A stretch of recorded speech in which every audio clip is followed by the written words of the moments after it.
Today's program is brought to you by the Southern Chef of Jonesboro, 5750 Commerce Square. Stop in and enjoy a delicious home-cooked meal today.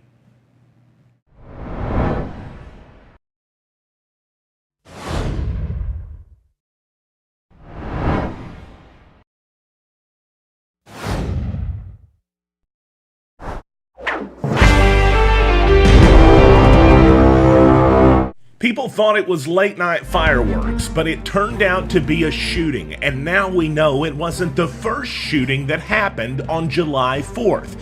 It also wasn't the first shooting that happened on that very same avenue, West Nettleton Avenue, and it all did begin from fireworks.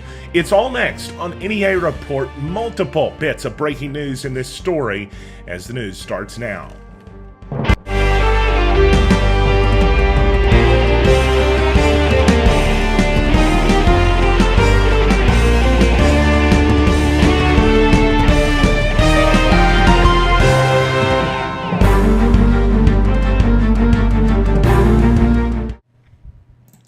The man you're looking at is who Jonesboro Police Department says is responsible for a shooting July 4th that, well, it sent one person to the hospital, thankfully with glass wounds and not a gunshot wound. However, it damaged the vehicle significantly, terrified a neighborhood, and it wasn't the first shooting that night.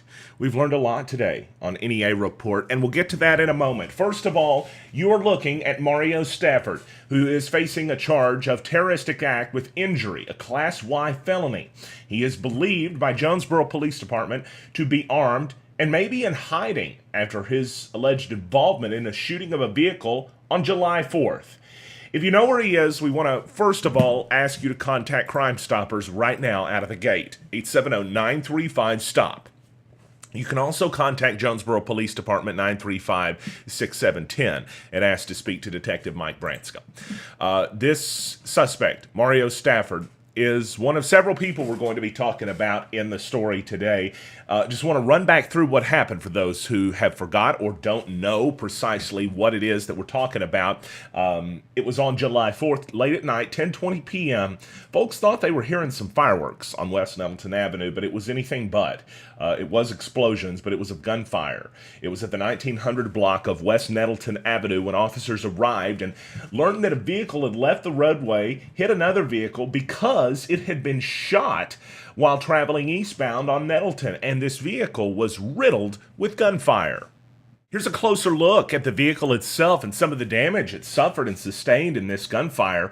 You can see the gunshot trajectory markers are showing exactly where the bullets entered and exited the vehicle. The back window glass busted out all throughout the vehicle. Gunshots went through the seats. Bullet trajectory patterns show that it actually, one bullet at least, traveled through the front seat and into the back seat. If you notice the green marker and the orange marker somewhat meeting there, it looks like another bullet traveled through the front windshield. It was just riddled with gunfire, and several houses were reportedly struck by gunfire as well. The vehicle itself crashed, as we mentioned, before authorities were called and figured out it wasn't just a wreck, it was a shooting that they were responding to.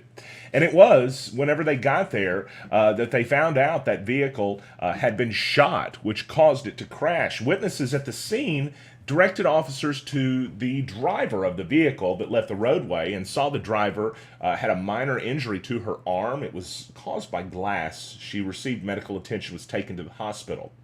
Witnesses described to the officers another vehicle was following that vehicle, the one you're looking at, and as it crashed, and had shot at it. The witnesses said. They said that the passenger in the following vehicle was shooting at the lead vehicle, and the lead vehicle left the roadway and struck the parked vehicles. So they're saying it was a passenger shooting at this vehicle. And now we know why, at least allegedly why, that entire incident began. In a news release that was sent out this afternoon, authorities announced that they believe the shooting that we have been reporting about here on NEA Report since the morning after it happened, well, they think now that was a retaliation shooting to an incident that had happened earlier in the night. Jonesboro Police Department learned of an unreported shooting another shooting on July 4th on West Nettleton Avenue. In fact, this report is what led to the second shooting. That's at least what authorities are saying in the press release. That's what they believe. The investigation into the vehicle shooting led Detective Mike Branscombe to learn that an unreported shooting led to that second shooting that was allegedly committed by Mario Stafford.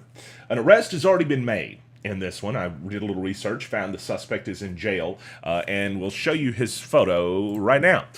This is the suspect, Daquan Markel Box, 18, of Jonesboro. This gets a little bit confusing, so let's go through this and try to describe exactly where this happened and how this began and whatnot. Authorities say that a vehicle occupied by several juveniles had apparently thrown fireworks at a vehicle that was occupied by Mr. Box, whom you're looking at. They say that this happened, and then right after that, Box apparently shot at the juveniles with an unknown type of firearm, striking their vehicle.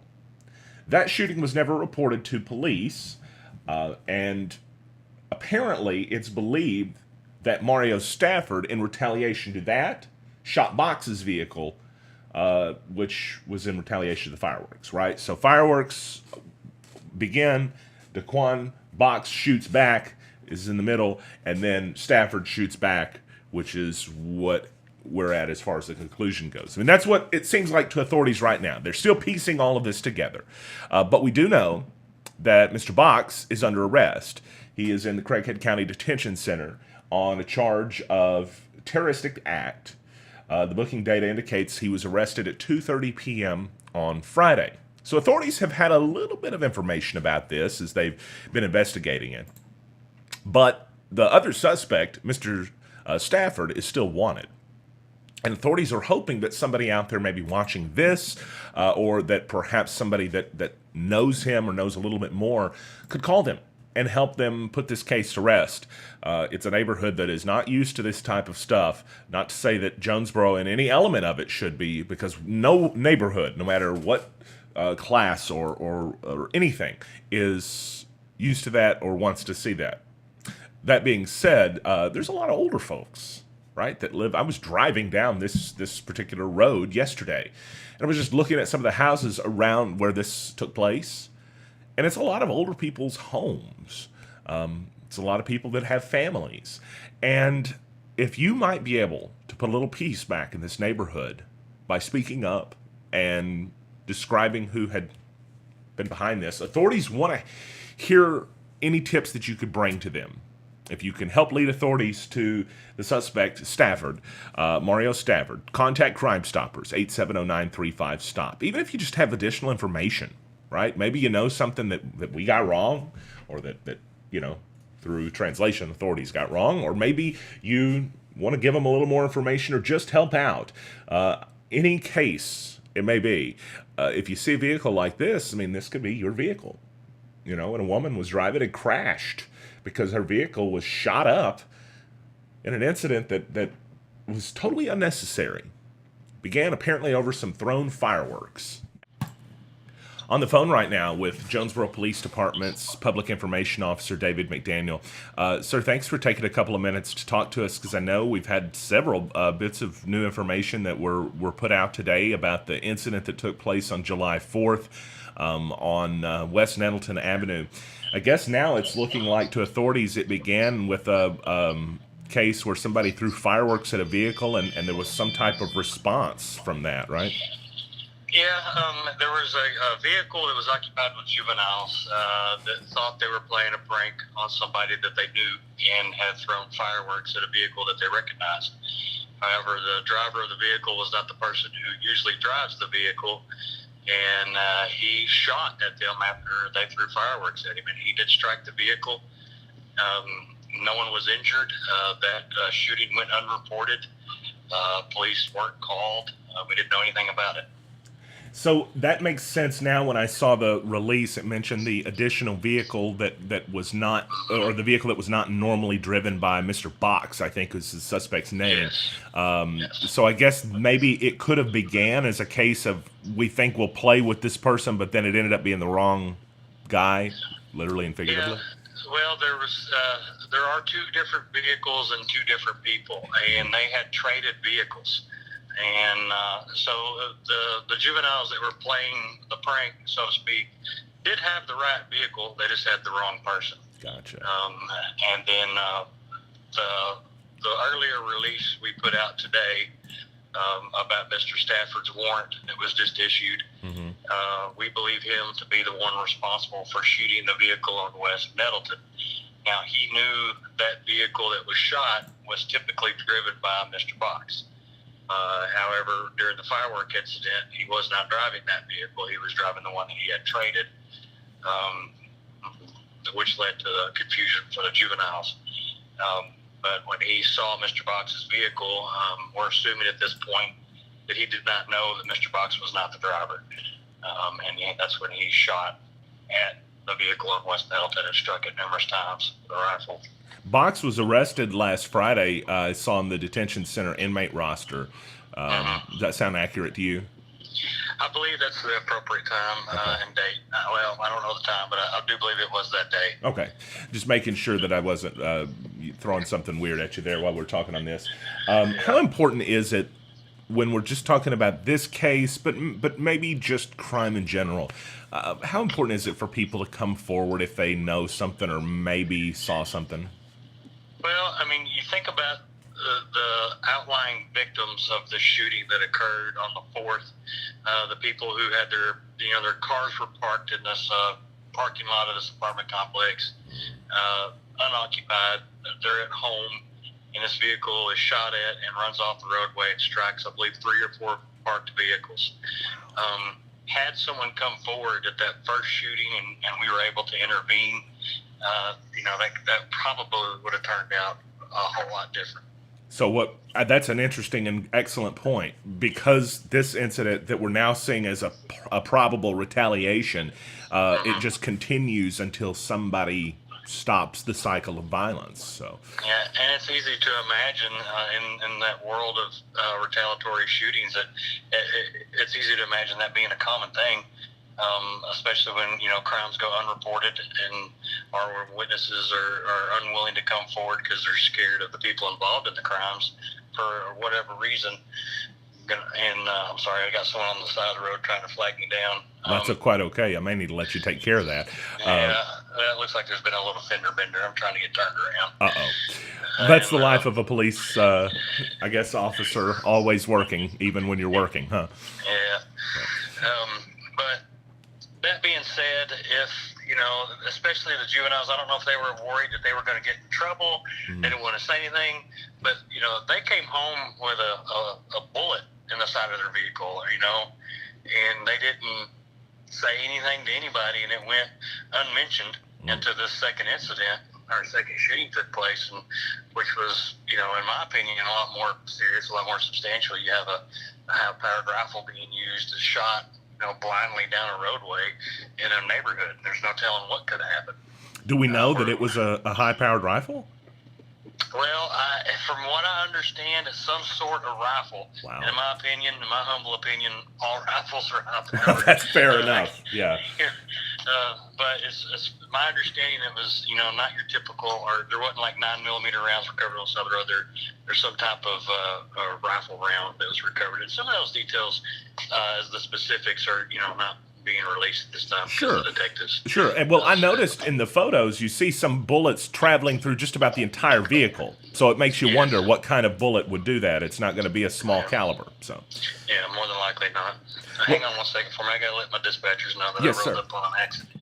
I want to go ahead and let Corporal David McDaniel get off the phone right now, because I know he's dealing with a traffic accident, which is kind of wild to think as he's giving a media interview. He's also having to stop and help out some folks that may have gotten an offender bender.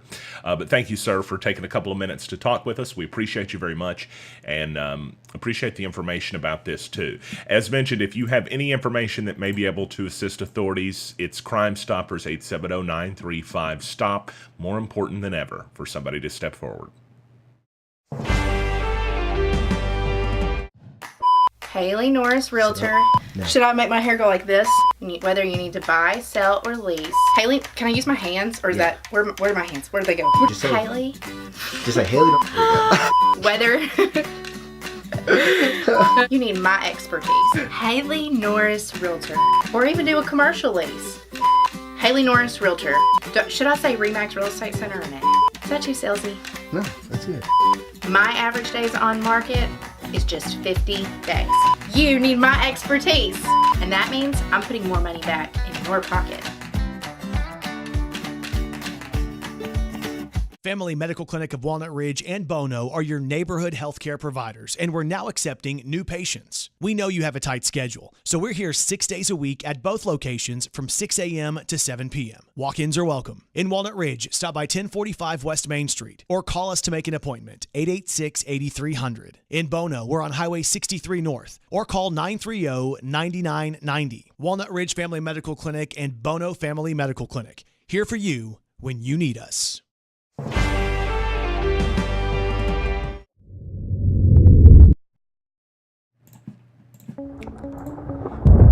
Let us now find out just how bad the forecast is going to be this week. It's New Wave Wireless weather forecast time, home of the $49 iPhone screen repair. You do have a slight chance for a few showers this afternoon. In fact, we might be seeing some pop up any minute now around Craighead County and Poinsett County. However, otherwise, we're going to see mostly cloudy skies and a high near 90, which we're almost at right now. Actually, just a few clouds out there right now, though. Tonight, 20% chance before 1 a.m. of some precipitation, with mostly cloudy skies, a low around 74. 30% chance for rain tomorrow, with partly sunny skies and a high near 92. 20% chance for rain on Wednesday. Not a big chance right now. Probably just going to be mostly sunny with a high around 94. And then on Thursday, mostly sunny, a high of 92. Friday, sunny, a high of 93. Maybe a couple of showers over the weekend, but not very probable. However, we probably will see temperatures rising a little bit. Maybe by the Saturday mark, we may be hitting the mid-90s, around 95. It's 88 degrees outside in Jonesboro this afternoon. And am I reading this right? No heat advisory? How about that?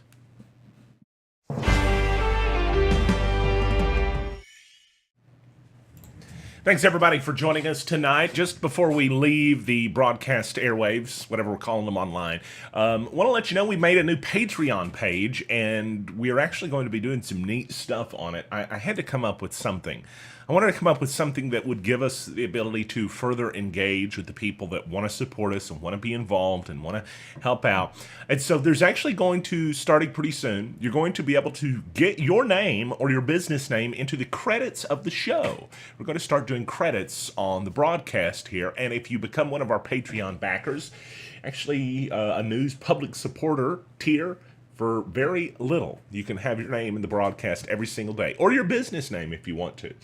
We've also thrown something in there to give just a handful of folks who really want to be involved the ability to have lunch with us. A public lunch we're going to do every month with folks who back us on Patreon. Just a handful, though, of those are available. So anyway, if you want to check it out, it's patreon.com/NEA Report.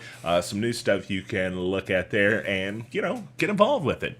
Back us, maybe, and make your friends mad who don't like us and want you to quit watching us.